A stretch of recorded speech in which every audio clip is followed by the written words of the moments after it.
Did you know that one of the trucks on our list is so rare that only 3 were ever built, and 2 of them mysteriously vanished without a trace?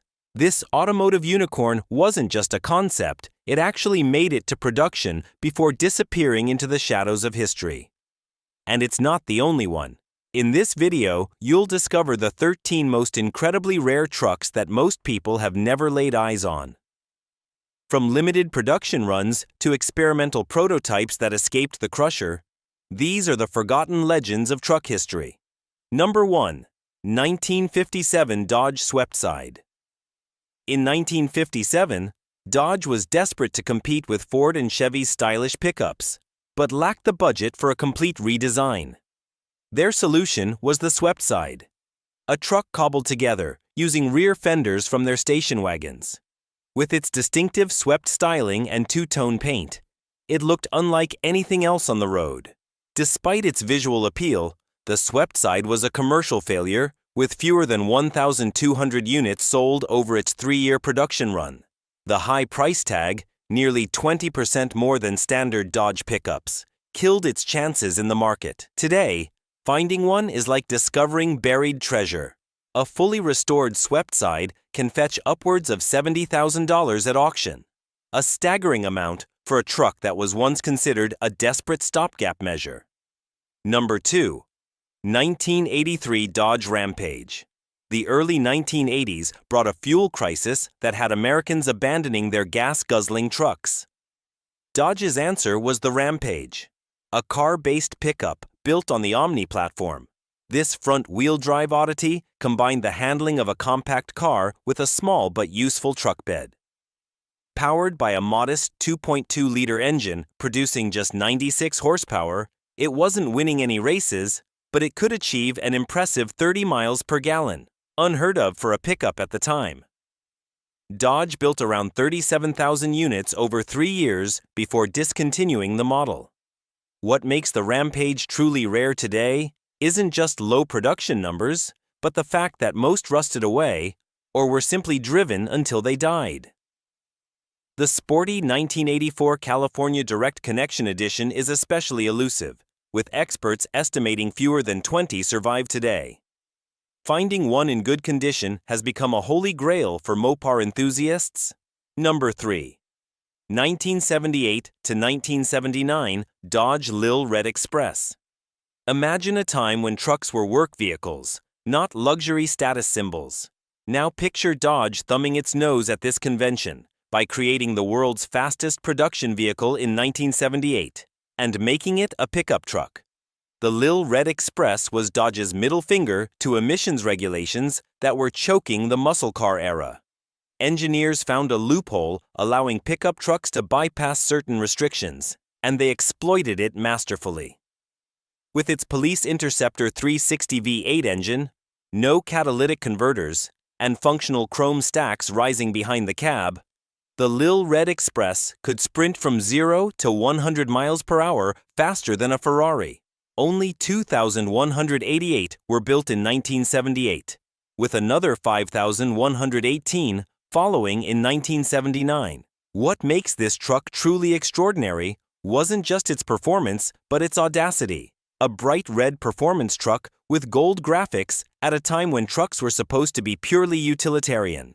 Today, their distinctive look and historical significance make them among the most collectible Dodge trucks ever made. Number 4. 1941 Chevrolet COE Airflow.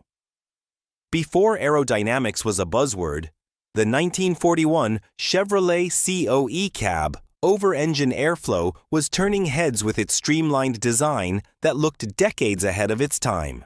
With its rounded corners, sloped windshield, and integrated headlights, it broke every rule of truck design in an era of boxy utilitarian vehicles. Chevrolet only produced this Art Deco masterpiece for 2 years before World War II halted civilian production. Most were worked to death on farms or in commercial fleets, with their bodies often separated from the chassis for custom applications. The war effort claimed many for scrap metal, leaving precious few intact examples. Historians estimate fewer than 15 complete COE airflows exist today, making each one a rolling museum piece. When one does surface at auction, collectors are willing to pay six figures for the privilege of owning this pre-war design revolution. Number 5. 1990 to 1995 GMC Cyclone. In the early 1990s, GMC created a truck that could outrun a Ferrari 348 in a quarter mile, and then tow it home. The Cyclone was no ordinary pickup. It was a performance monster disguised as a humble compact truck. Under its unassuming black exterior lurked a turbocharged 4.3-liter V6 producing 280 horsepower, channeled through an all-wheel drive system borrowed from the Oldsmobile Bravada. The result was explosive. 0 to 60 miles per hour in 4.3 seconds, faster than almost anything on the road in 1991. GMC built just 2,995 Cyclones before ending production, with the vast majority, 2,995, produced in 1991, 1991, and just a handful in the following years. Its rarity was compounded by a warning label in the glove box that cautioned against carrying cargo. A pickup truck that couldn't truck. This contradiction confused buyers and limited sales, but created an instant collector's item. Today, finding one that hasn't been modified or wrecked is increasingly difficult, making original examples highly sought after by collectors of 1990s performance vehicles. Number 6. 1966 to 1967 Ford Bronco Roadster. Before the Bronco became an enclosed SUV, Ford offered something truly unique: the Bronco Roadster. This open-air variant had no doors, no roof, and a fold-down windshield. It was the closest thing to a production Jeep competitor ever made, designed for the ultimate outdoor experience. With its minimalist approach and utilitarian design, the Roadster was the purest expression of the original Bronco concept. Ford only produced around 5,000 Roadsters in 1966 and 1967, a tiny fraction of total Bronco production. The model was discontinued due to poor sales. Most customers preferred the more practical wagon body style with its weather protection. What makes the Roadster exceedingly rare today isn't just its limited production run, but the fact that most were used hard on farms, beaches, and off-road trails. Their open design meant exposure to elements, accelerating rust and deterioration. Today, automotive historians estimate fewer than 150 original Roadsters survive, with many being incorrectly restored as more common Bronco variants. A documented original can command prices exceeding $100,000. Number 7. 1974 International Harvester 100D Travallet. When we think of crew cab pickups, we imagine a recent innovation, but International Harvester was building them decades before they became mainstream. The 1974 100D Travallet was one of the most sophisticated of these early crew cabs, offering seating for 6 in an era when most pickups held 3 people at most. What made this truck exceptional wasn't just its people-carrying capability, but its forward-thinking design features, like an optional 3-door configuration with 2 doors on the passenger side and 1 on the driver's side, a setup that wouldn't become common until the extended cab boom of the 1990s. International Harvester was always a niche player in the consumer truck market, selling primarily to businesses and farms. The 100D Travallet's high price tag and International's limited dealer network meant few were sold to private owners. When the company abandoned the light-duty truck market in 1975 to focus on commercial vehicles, parts support for these trucks effectively ended. Consequently, most were scrapped when they needed significant repairs. Today, a restored 100D Travallet is among the rarest of 1970s American trucks, with fewer than 100 believed to exist nationwide. Number 8. 1996 Ford F-150S V T Lightning McQueen Edition. In the mid-1990s, Ford's special vehicle team created a high-performance F-150 called the Lightning, but few know about the ultra-rare McQueen Edition. Created as a tribute to Steve McQueen and limited to just 21 units, these trucks featured Highland green paint matching McQueen's famous Mustang from Bullitt, along with special badging and a serialized plaque signed by Chad McQueen, Steve's son. Under the hood lurked the standard Lightning's 5.8-liter V8, producing 240 horsepower. Modest by today's standards, but impressive for a factory truck in 1996. What makes these trucks virtually invisible in today's market isn't just their limited production, but a legal dispute that forced Ford to buy back several examples. The McQueen family's estate objected to certain aspects of the licensing agreement, resulting in some trucks being modified to remove McQueen-specific features. Today, automotive historians debate how many unaltered examples still exist, with estimates ranging from 5 to 12 surviving vehicles. When one does surface for sale, the price often exceeds what you'd pay for an exotic sports car of the same era. Number 9. 1978 to 1979 Subaru Brat. The Subaru Brat, bi-drive recreational all-terrain transporter, was Japan's quirky answer to the small truck market, but with a twist that only the 1970s could produce. To avoid the 25% chicken tax on imported trucks, Subaru installed 2 rear-facing seats in the bed, legally classifying it as a passenger vehicle. These plastic seats, completely exposed to the elements and secured with minimal safety features, would horrify modern safety regulators. The Brat's unique appearance was matched by its unusual mechanical setup. A car-based platform with a flat 4 engine and full-time 4-wheel drive. A rarity in that era. While Subaru sold about 100,000 Brats in America over its lifespan, their light construction and susceptibility to rust means that precious few survive today. The rarest of all is the Turbo model, introduced in 1983 and sold in minuscule numbers before the Brat was discontinued in 1987. What once was a common sight in rural America has virtually disappeared, with most examples long ago succumbing to rust or being crashed by teenagers who appreciated their affordable price and rally car handling. Today, a well-preserved Brat can sell for more than 10 times its original sticker price. Number 10. 1963. Jeep Gladiator panel delivery. When Jeep launched the Gladiator pickup in 1963, they created one variant so rare that most Jeep historians have never seen one in person: the panel delivery. Combining the Gladiator's capable 4-wheel drive system with an enclosed cargo area, it was essentially a precursor to the modern SUV, built for businesses needing all-weather capability and secure storage. Jeep produced fewer than 300 of these specialized vehicles before discontinuing the body style due to limited demand. The panel delivery's commercial focus meant most were worked hard and discarded when worn out, with few owners considering them worth preserving. Their utilitarian nature also meant most were modified for specific jobs, with original examples becoming increasingly scarce. Today, only a handful survive, mostly in the collections of dedicated Jeep enthusiasts.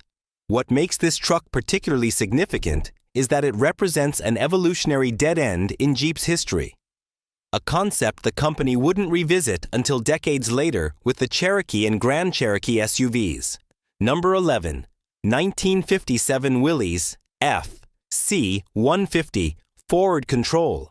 Imagine a vehicle that looks like it was designed by a child with a ruler. All straight lines and sharp angles.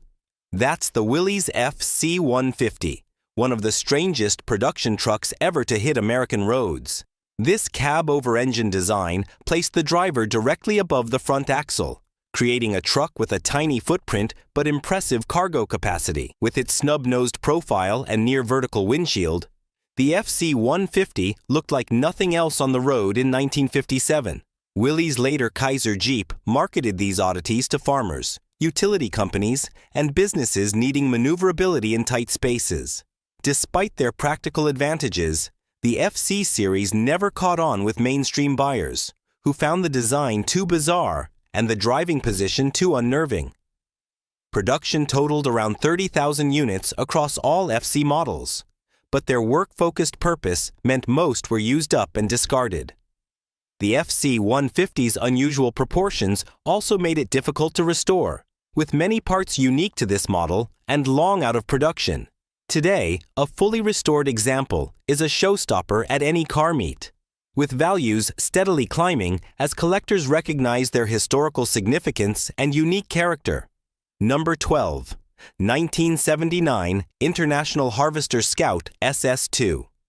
In its final years of production, International Harvester created a special edition Scout that's now considered the holy grail for collectors, the SS2.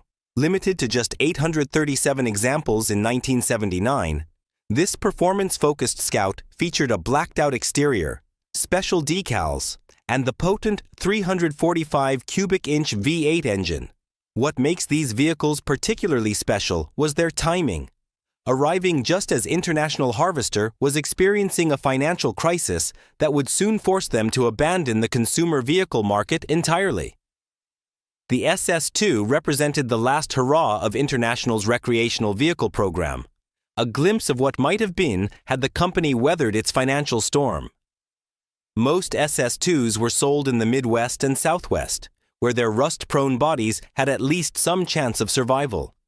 Even so, their low production numbers and International's exit from the market meant that parts became scarce almost immediately after they left production.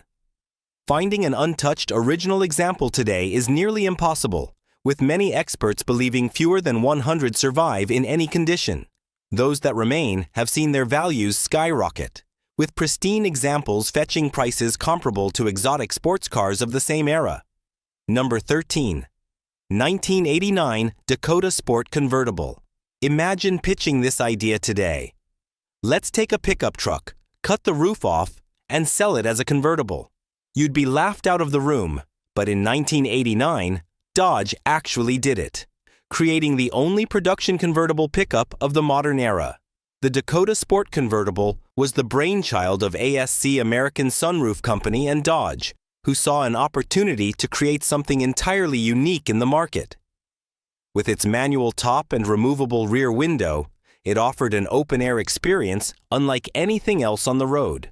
Dodge initially planned to sell 2,000 to 3,000 units per year, but quickly discovered the market for convertible trucks was much smaller than anticipated. Only 2,842 were produced in 1989, with numbers dropping to 909 in 1990 and a mere 8 in 1990. 1991, before the plug was pulled, the convertible mechanism added nearly $2,000 to the Dakota's price tag, pushing it into a price range where most truck buyers preferred more traditional options.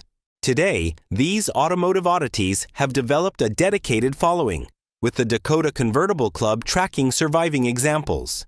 Their unique place in automotive history has made them increasingly collectible, especially the ultra-rare 1991 models, which are considered the most elusive of all modern Dodge trucks.